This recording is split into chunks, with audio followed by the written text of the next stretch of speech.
During my workshops, I often ask people to bring along an object that they may use to help them to focus and to meditate. The most popular item that people bring is a crystal. Some people bring along a photograph, a piece of jewelry, or a talisman, as it were. In terms of focusing your attention, sometimes it's helpful to have a focal point, something to concentrate on. However, my goal in teaching is to help you to need nothing, nothing but your mind. That is all you need. The Beatles said, all you need is love, yes. And all you need is your mind to focus or to gain focus so that you can shift, move, extrapolate, pull in, move out your energy. Once you can do that, you can then focus on all that is challenging to help you to gain peace. This is the essence of this talk today. And this podcast is based upon personal experiences. And we have to start at the beginning. To gain perspective, let us start with the issue of spirituality, meaning the spirit or the soul. The spirit, the soul, is not material. It's not materialistic. It's not a physical thing in the human world. It is that energy within, that which is immortal, that which never dies, that which lives on forever. By this we mean that when your material, physical, human body expires, and it will, your soul continues with all of your human experiences, your earth learning, and all of your human existence memory and experience. This is how a medium can identify the souls that come forward through mediumship. We're able to see, but also sense and feel that soul's energy that was once a physical existence identified as a human or an animal on the earth plane. There is the issue of other beings as well, or creatures, and I believe they too exist. And on the rare occasion, I have seen them and communicated, but they are whisked away quite quickly. My experience has been brief with them. I don't believe it's been because they mean harm. I believe they appeared when it was not their place and therefore were not allowed to stay. And that was in my early experiences in channeling. And my energy was open to receive lots of different things. And sometimes those things did pop in. Not scary, but interesting. This brings me to other talismans, such as statues or deities, goddesses and gods, crosses, books, flowers, etc. Symbols as well. All of these items may connect with your soul, your energy in some way, but they do not make you spiritual. What makes you spiritual is your thought and belief systems connected to them. Your mind has made a connection based on your belief. For instance, crystals have a chemical formula, like all things, and crystals have a mineral forming substance. This is why they can affect change. They can shift your energy and have healing properties. This includes the effect of crystal shape as well, be it trigonal, these are the calcites, the dolomites, or the tetragonal, these are the apaphilites, the zircon crystals, or the monoclinic. These would be the malachite, the moonstones, also cubic. And most Icelandic spars, one of my favorite crystals, diamonds, garnets, fluorites are cubic. A crystal is a solid body with a geometrically regular shape. And the first scientific theory on crystal structure, as I was talking about, cubic, was published by a French mineralogist called René Hauy in 1784. And René discovered that crystals have a geometric shape in atoms and molecules. So even when they're broken up, and I've talked about when I've dropped crystals before and they've shattered into pieces, they still maintain that molecular geometric shape, even in their smaller forms. Though they are physical items, they have a soul, an energy, a chemical structure, as do we. This is why we can connect with them. It is absolutely fine to surround yourself with beautiful items. I believe we all like to be surrounded by beautiful things. And there's nothing more naturally beautiful, besides flowers perhaps, than crystals. The array of colors, shapes, spectrums of light that they can produce are stunning to the human eye. And this may inspire you to be more tuned in with yourself and with the universe and with your immediate surroundings. This may also inspire you spiritually, but it will be your thoughts that determine the effect you allow the crystals to have on your energy. That in turn affects the impact that they have on your soul, your spirit. Trinkets don't make you spiritual. Eastern philosophies have taught us, ways in which we can enhance our human experiences.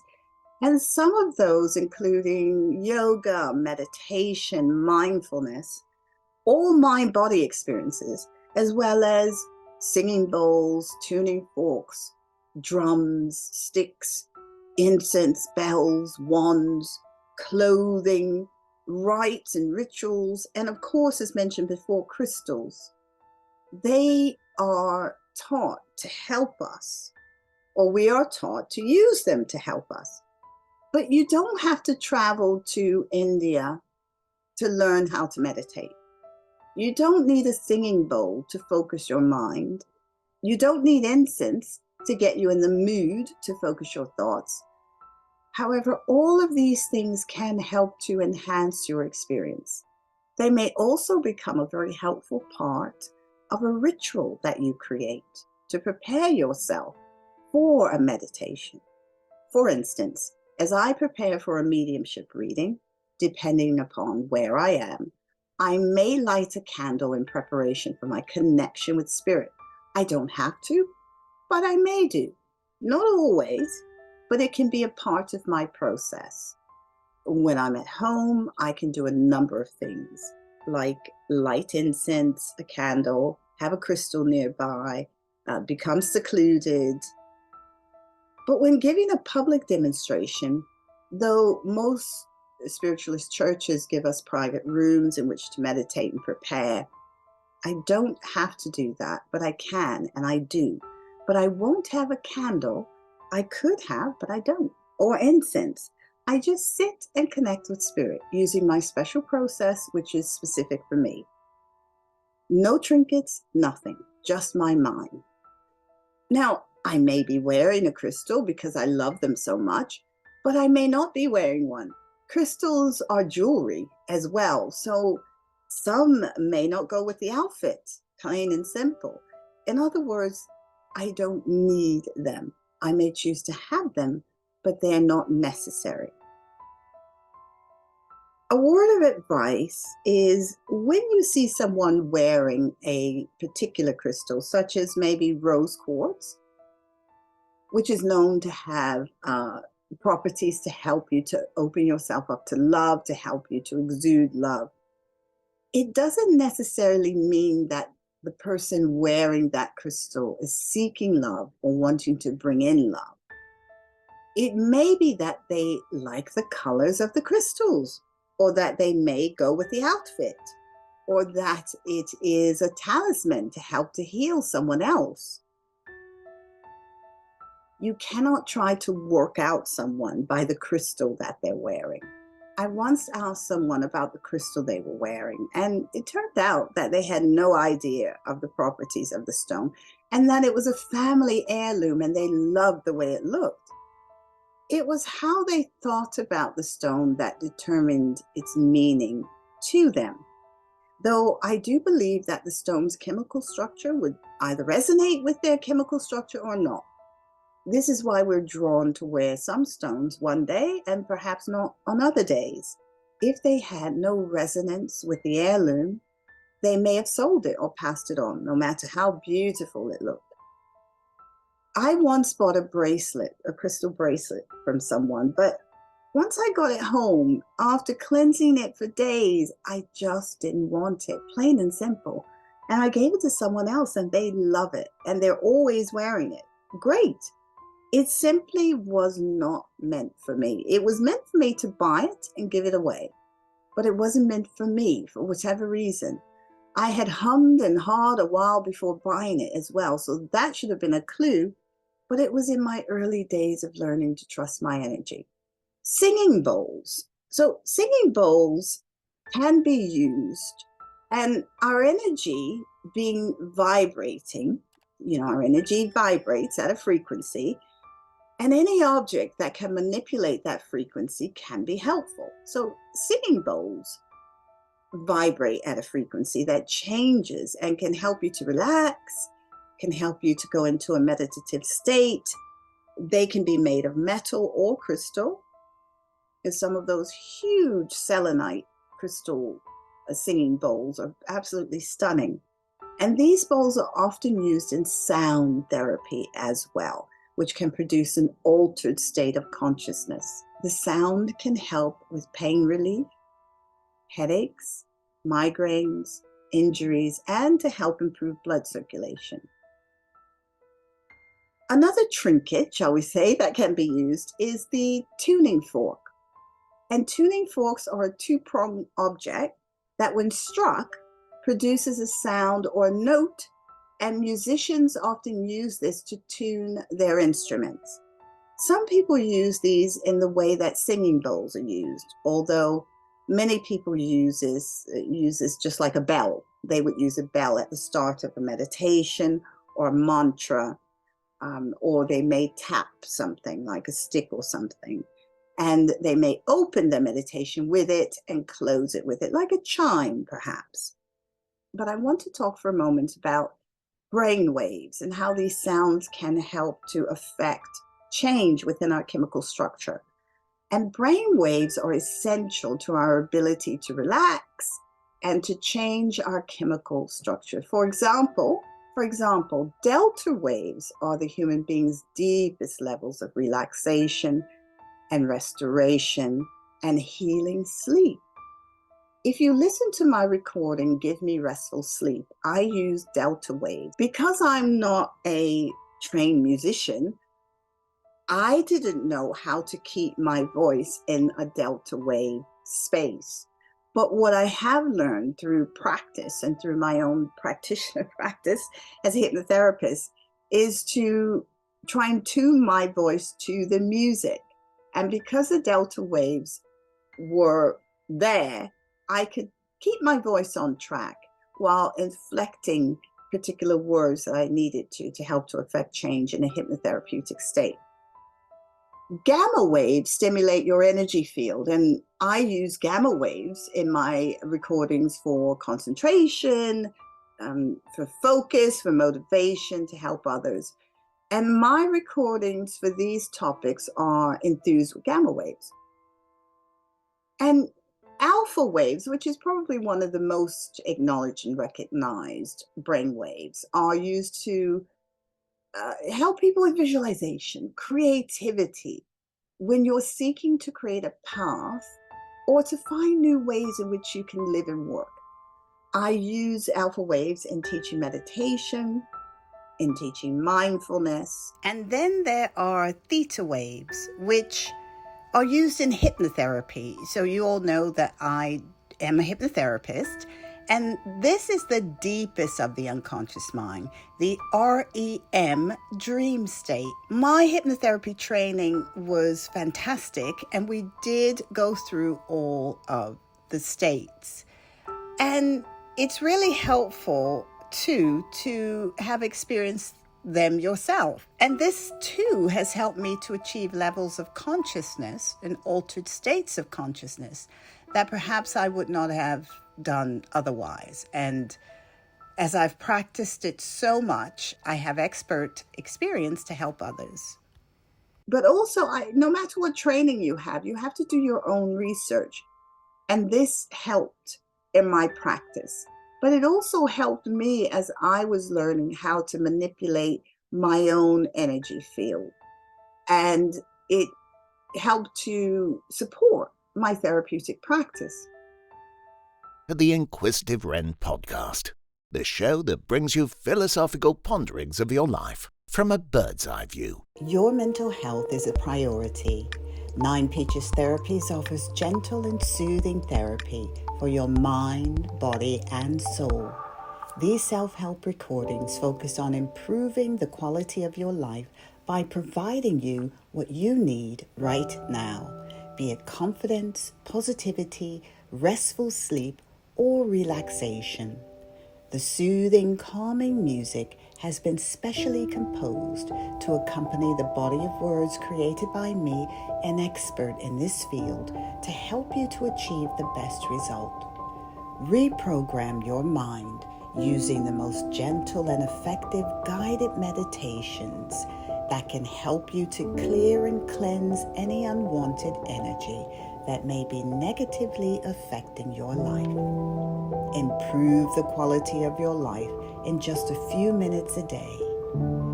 Nine Peaches Therapies, Holistic Therapeutic Consultancy.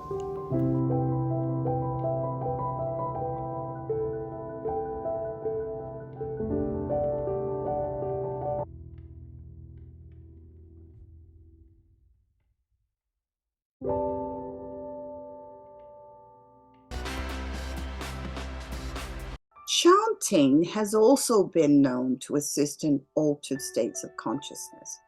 Certainly, singing has been one of those musical pieces. Chanting has also been known to assist in altered states of consciousness, and certainly musical pieces as well. One of my favorite meditative pieces is from Ravi Shankar, and when he played the Monterey International Pop Festival in 1967. But I use music in my therapeutic recordings because they help. And as I've said before, with the different brain waves, it helps to affect change. I want to now address the issue of psychedelics and spirituality, such as ayahuasca, peyote, and they're used by shamans in a ritual state, ritual healing, expansion of consciousness. Some people have reported therapeutic effects in terms of relieving depression, especially, and other personal issues. And there are many scientific studies that report these changes. The findings are mixed. However, there are reported deaths from the use as well. But a lot of those scientific papers point to perhaps unforeseen pre-existing medical conditions that may have contributed to those deaths. Psychedelics are entheogens, and they are psychoactive substances. They induce alterations in consciousness, behavior, cognition, mood, perception, and psilocybin, or magic mushrooms, is now being widely used in trials to treat depression. Now, some people link all of this to spirituality, so let's see how that could be. Again, lots of research that you can look up regarding this issue. But of course, there was the whole psychedelic movement with American psychologist and author Timothy Leary, who was a pioneer advocate of psychedelic drugs, as well as Richard Alpert. And Richard Alpert, you may know as Ram Dass. He changed his name. So Leary foresaw the use of psychedelics in psychology because, of course, we now have several well-known institutions who have programs that use psilocybin to help people with chronic depression. I don't believe that you need any drug to expand your consciousness. That is my belief system. If you learn to practice meditation, mind expansion happens. You're able to visualize, to see, feel, color, to experience and change your chemistry, your molecular structure, including your brain waves through all states during that time. It takes much dedication. It takes much practice. It takes you taming the monkey mind, and that will take dedication and practice. And an addendum to this is that this may or may not happen for everyone. I believe it depends on your own experiences and also how much you're open to receive these experiences, how much you believe you can create them all on your own without any help. I can only say that through my own practices, I believe that what I have experienced based upon the information that is accessible in reports, papers, and reading about others' personal experiences, the altered state of consciousness, that I am able to achieve through meditation and focused effort, I believe that would be parallel to that which is achieved through any psychedelic, including the images you may experience, because of course, that's what everybody focused on, was the images that they got. The images that they say gave them insight into the world, into themselves, and about other people. Well, you can get that through deep, deep meditation. Now, I know that may be controversial, but what I'm saying is that I do believe in, through my own research, the use of psilocybin. I do believe that that may be able to help people. Well, there's a lot of supporting evidence, shall we say, with chronic depression. I'm not convinced it's for everyone, but also I do believe that you can achieve on your own those altered states of consciousness. And I can only say through my own experiences of meditation, and this is through years and years and years of practice, that that is achievable without any help. I say help, but I want to say without anything else, because help sounds as though you need help to do it.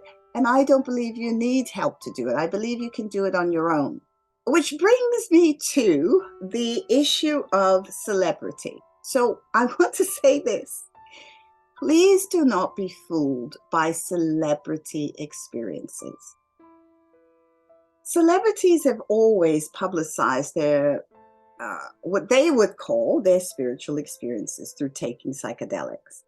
And this is not to diminish their experiences, but to caution you that some of their choices to recall their accounts in modern day, I'm going to talk about the 60s and 70s in a moment, but in modern day, will be based upon wanting to appear better than or higher than a normal, regular human being, than Joe Blow. For instance, they may recall having, several trips away, have ayahuasca experiences in South America. Now, why they need several trips, I'm not sure. But in other words, some accounts may be an attempt to appear to be more spiritual than others, appear to have worked harder at it, or to have more money so that they can experience those things. In contrast, when the Beatles met the Maharishi Mahesh Yogi, it was to learn about spirituality, specifically TM, Transcendental Meditation, as a replacement for drugs. In the 60s, with counterculture and the hippie movement, LSD was readily available and it was legal. And it wasn't made illegal in the UK, and I think in the US as well, until 1966.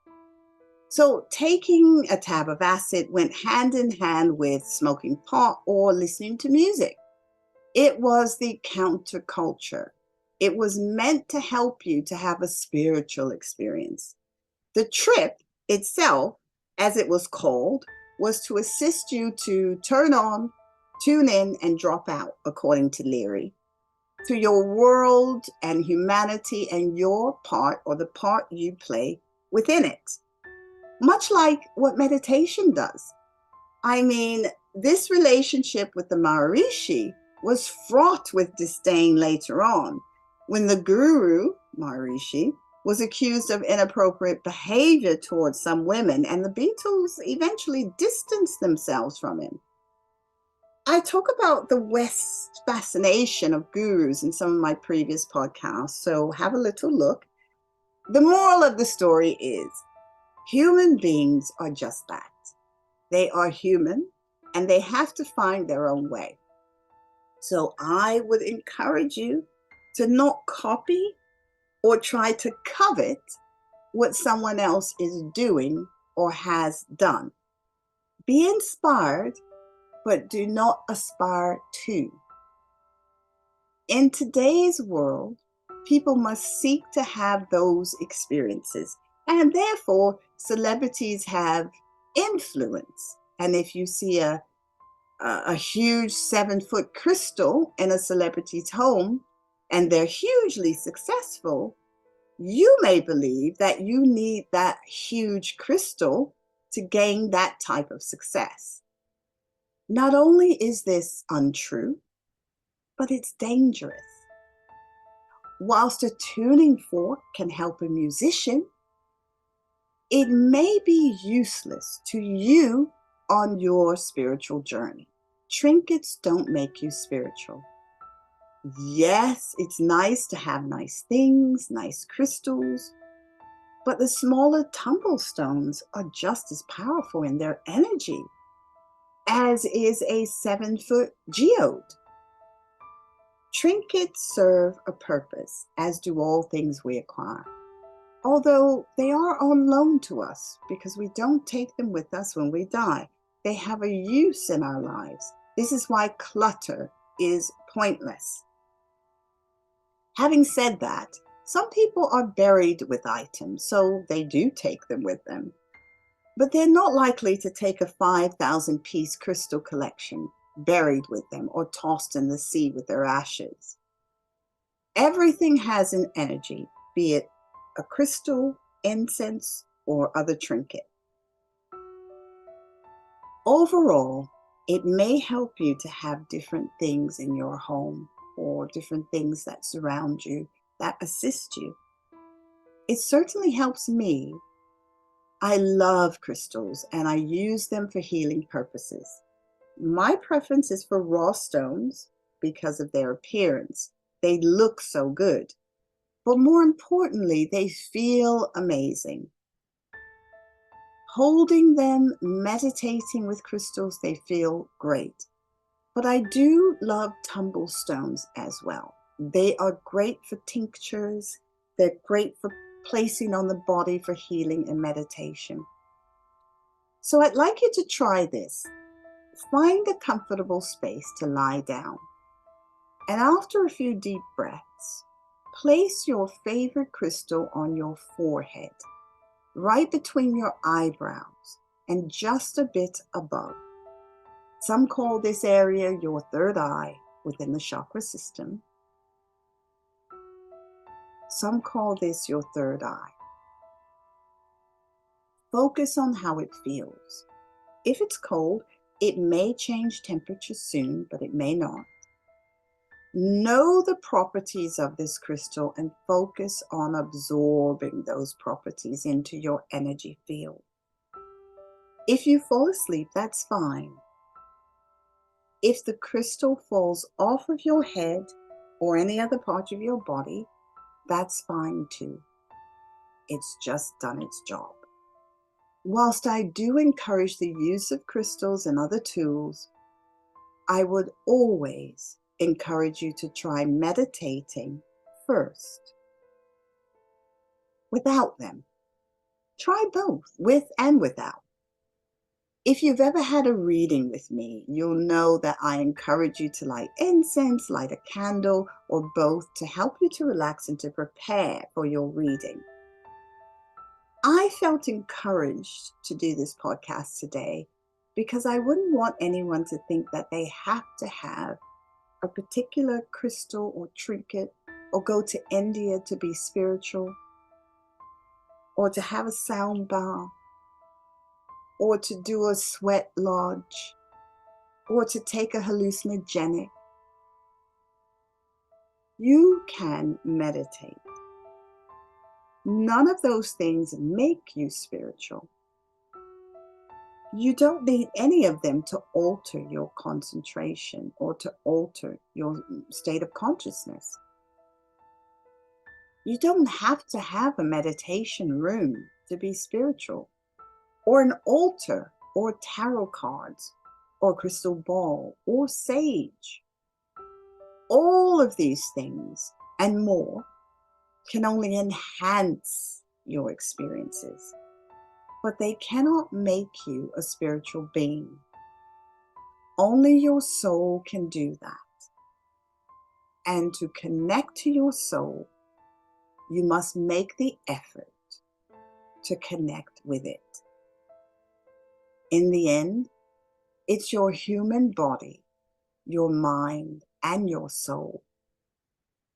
What Trinkets can do is to help you to relax your body, to quieten your mind, so to connect to your soul. What makes you spiritual is living spiritually, having kind thoughts, doing kind things, making good decisions, treating people and animals and living things well, and protecting yourself, so treating yourself well, not subjecting yourself to abuse from others, removing yourself from abusive people and situations, taking care of your body, and being mindful of the language you use and how it affects others. So the words you use, what you call people, what you say to people. Being mindful of your thoughts and how they give out energy. Being aware of your space, cleanliness, removing clutter and making all things harmonious. Helping your life to become harmonious. We seek enlightenment, and that will involve effort from you to achieve enlightenment. And whilst trinkets are rays of light, the in-light, in other words, the light within, comes from within. I hope that this has helped you in some way. Thank you so much for listening, and I look forward to seeing you soon.